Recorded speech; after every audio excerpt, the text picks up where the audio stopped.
Life is designed in a way that until you put pressure in societies you are looking for, you may not get that thing. Not until you stand tall and confront what is fighting you. Not until you stand tall and begin to battle, begin to wage war against the confrontations of life, you may not see any success at all. What did the Bible tell us? The Bible says right from the day of John the Baptist, the kingdom of God do what? See, listen, until you stand your ground, there are some challenges that will not go. There are some issues of life that will stand with you, not until you begin to rebuke it, not until you begin to command it. That's why the Bible says something. It says, behold, I give unto you power. Luke chapter what? Chapter 10 verse 19. It says, behold, I give unto you power to tread upon serpent and scorpion. Until you rise in the power of the Holy Ghost, there are some situations that will not give way at all. That's point number one. Point number two, if you must overcome challenges of life, you must be able to believe your God, that your God is able to help you. So the first question I'll ask you from that line is this: do you actually believe in God? We have so many people today who go to church. They are in church in the morning, they are in church in the evening, but the truth is this: they don't even believe in their God.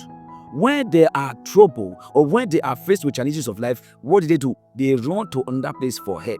And most of the places they run to are a place they know that is not godly. May you not run to a place that is not godly because of challenges of life. Until you stand your ground. And number three, I'll tell you, if you must overcome challenges of life, until you begin to battle it in the place of prayers. What do I say? You must be able to resist the Satan from the place of prayer, not from the place of crying. You must stand against the wiles of Satan from the altar of prayers. Then the question I will ask you now: are you a praying man? Are you a praying woman? Challenges will not fade away because you know how to cry. No issue will fade away because you know how to cry.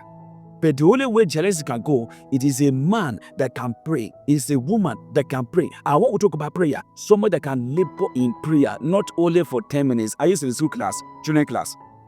When you stand to pray for 10 minutes or 20 minutes, you are just scratching the head of that thing. That situation may not go away. Not until you will stand tall in the hour of prayer. Bible says, when Jesus himself was confronted with issues of life, when he was about to face the cross, what happened? He went to the garden of Gethsemane. What happened there? He began to pray. Bible says he prayed until the sweat that was coming out from him was as thick. Are you getting me now? Very thick. That is to tell you the energy he put into that prayer. When you are confronting issues of life, how did you do your prayer? Many do that prayer in a little way. And because you do that prayer in a little way, you will surprise that before you know it, they fade away. They fade away with life. Let me tell you something. Number 4, I will say to you, if you must overcome challenges of life, you must be able to look at the life of those who once experienced that thing. The life of those who experienced those things and the way they were able to come out of it. You must be able to stand tall and confront these issues. You must confront it.